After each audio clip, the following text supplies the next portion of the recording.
Olá, turma! Na nossa aula de hoje vamos falar sobre o naturalismo, corrente estética que surgiu na Europa no século XIX, chegando ao Brasil no final deste mesmo século. E para ilustrar a nossa aula, trouxe aqui esta frase do Émile Zola, que define bem essa estética literária. Segundo Émile Zola, o naturalismo nas letras é igualmente o retorno à natureza e ao homem, a observação direta, a anatomia exata, a aceitação da pintura que existe. Ou seja, para Émile Zola, o naturalismo busca mostrar a origem dos comportamentos humanos, mostra, digamos que a verdade nua e crua, né? Então, nas obras naturalistas, nós vamos encontrar os comportamentos humanos e a explicação desses comportamentos através de teorias científicas, sociais, sociológicas, filosóficas, e a gente vai encontrar, inclusive, comportamentos repulsivos que dentro de outras obras literárias não são retratados. Então, para iniciarmos, onde surgiu o naturalismo? O naturalismo ele nasce no século XIX, concomitante ao realismo e ao parnasianismo. Na França surgiu em 1867, através do escritor Émile Zola, com a obra Germinal, que é uma obra que vai retratar os impactos da Revolução Industrial, conta a história de um jovem, um rentier, que sem trabalho se estabelece em uma cidade de Monte-Sul, onde se torna mineiro dentro das minas de carvão e descobre um mundo de homens condenados a sofrer pela falta de dinheiro. Com esses problemas, ele acaba se comprometendo com causas socialistas.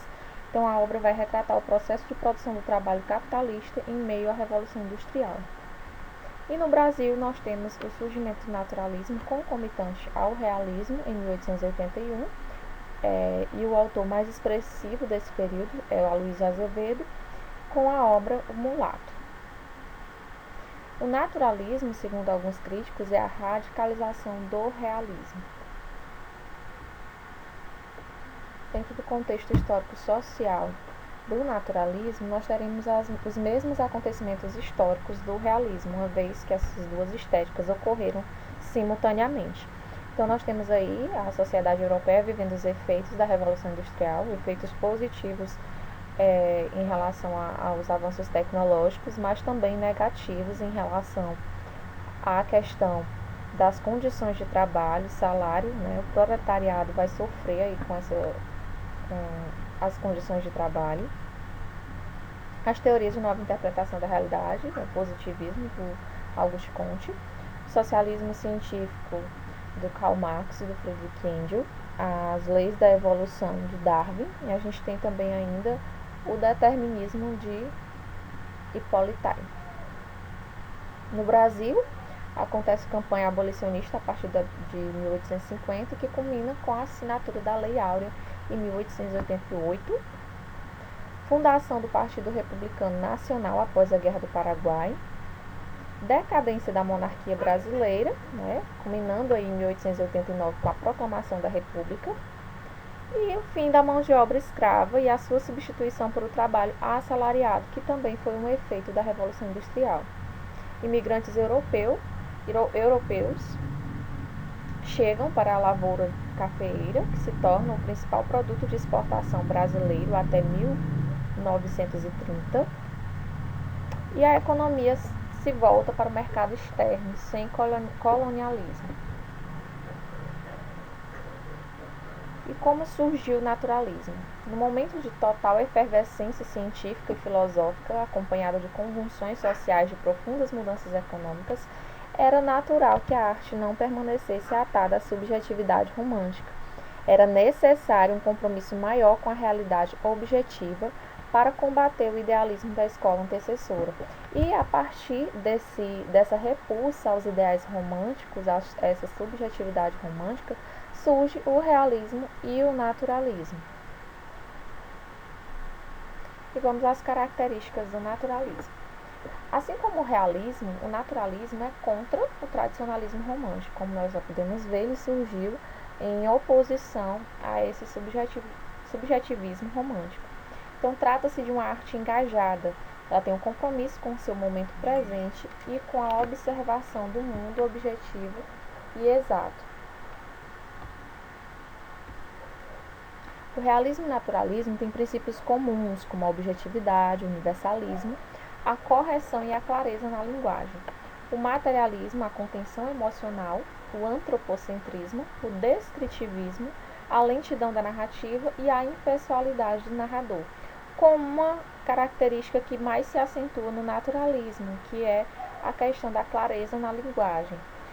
As obras naturalistas elas vão beirar um pouco ao coloquial, de modo que o leitor ele consiga entender bem a linguagem do texto e consiga elaborar na mente uma figura, uma imagem da cena retratada pelo narrador.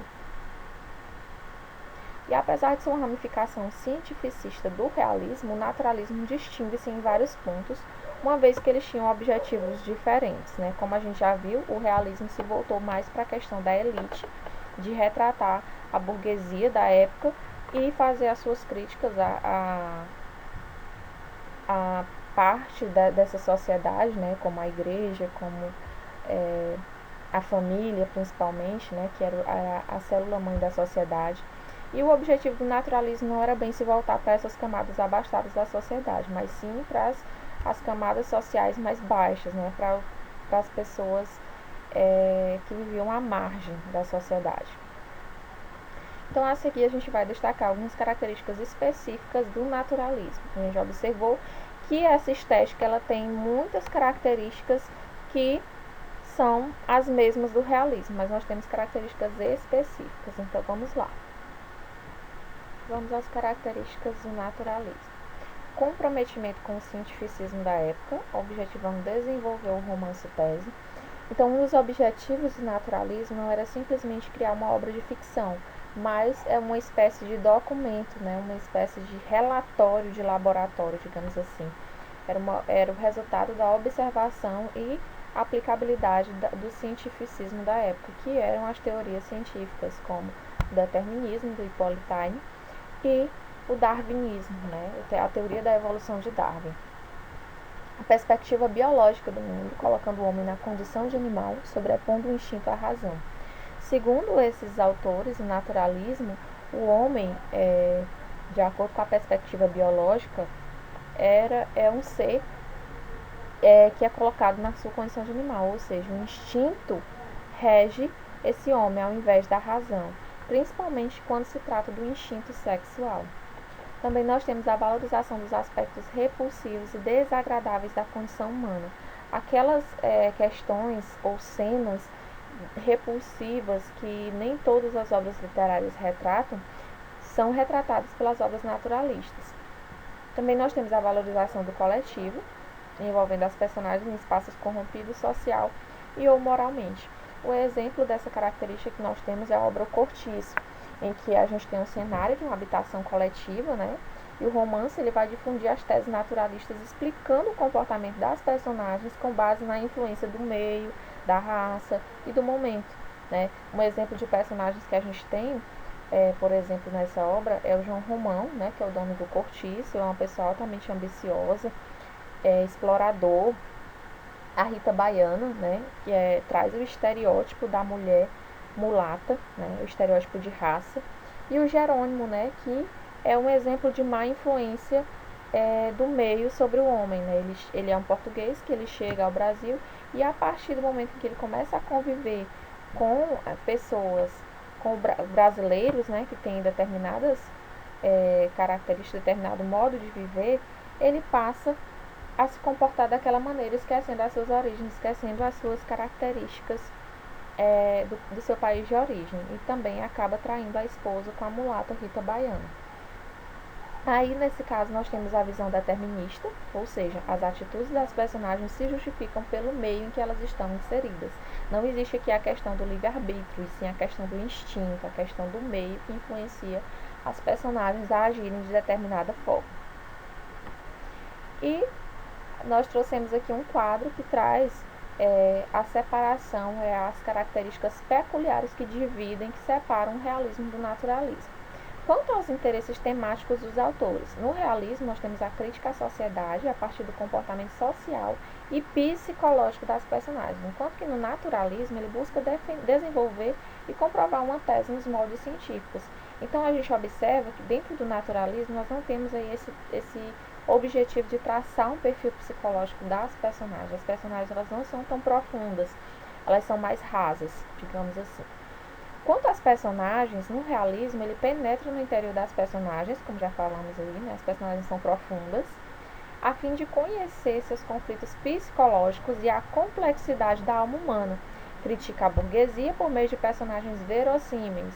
Verossimilância é o quê? É aquilo que não necessariamente existiu, mas é possível de existir.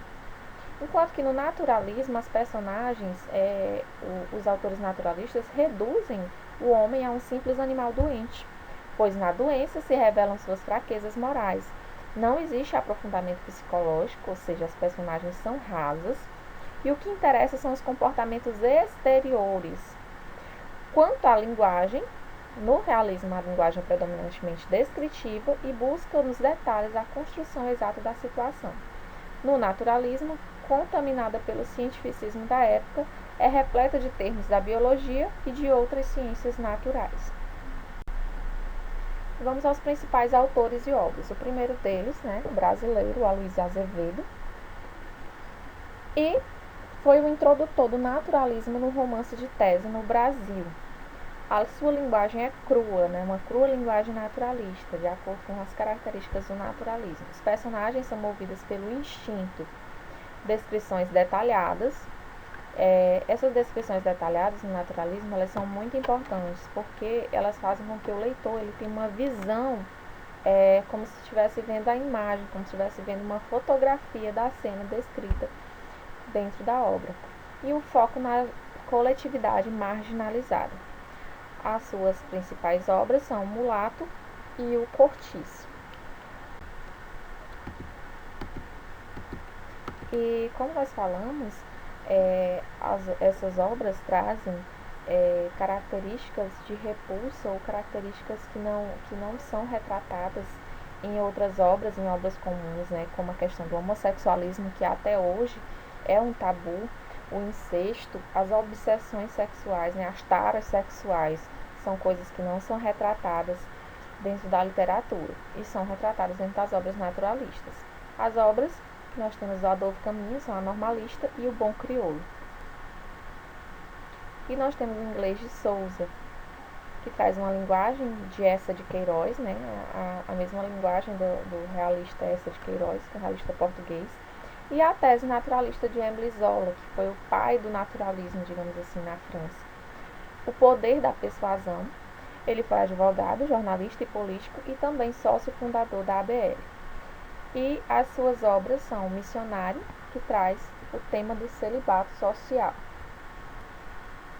Em resumo, o romance naturalista tem sua narrativa marcada pela análise social a partir dos grupos humanos marginalizados, valorizando o coletivo, e a influência de Darwin é marcante na máxima naturalista, segundo a qual o homem é um animal, deixando-se levar pelos instintos naturais, que não podem ser reprimidos pela moral da classe dominante. E a constante repressão leva às taras patológicas, bem como aos gostos dos naturalistas. Esses romances são mais ousados, apresentando descrições minuciosas de atos sexuais, tocando até em temas como a homossexualidade. Então, se vocês tiverem curiosidade de ler obras naturalistas, estejam preparadas para o retrato de cenas sexuais. Existem também várias semelhanças entre o romance naturalista e o realista, como a gente viu, podendo até mesmo afirmar que ambos partem de um ponto comum para chegarem à mesma conclusão, sendo que percorrem caminhos distintos. Uma das características que separam o realismo do naturalismo, embora os dois sejam romances de denúncia, de crítica social, é a questão de que o realismo procura fazer crítica à sociedade burguesa, ou seja, à parte alta da sociedade, à elite, enquanto que o naturalismo se volta para as camadas mais populares, para os marginalizados. E também que o naturalismo, as obras naturalistas trazem já uma conclusão ao final, enquanto que as obras realistas, principalmente as de Machado de Assis, deixam essa conclusão para o leitor. E trouxe aqui uma frase que retrata bem a nossa aula, de Alfredo Bose. O realismo se tingirá de naturalismo no romance, no conto, sempre que fizer personagens e enredos que se submeterem ao destino cego das leis naturais que a ciência da época julgava ter codificado. Ou se dirá parnasianismo na poesia, à medida que se esgotar no lavor do verso tecnicamente perfeito. Já traz aí um conceito do que é o parnasianismo, que é a escola literária que nós veremos à frente, e traz esse conceito do que é o naturalismo, que é quando o realismo se tinge, né, trazendo os personagens que se submetem ao destino cego das leis naturais, ou seja, os personagens não possuem livre-arbítrio, e sim instintos, e esses instintos são estudados, digamos assim, no romance tese, através dessas teorias científicas da época. Então essa foi a nossa aula de hoje, espero que tenham gostado. Até a próxima. Tchau, tchau.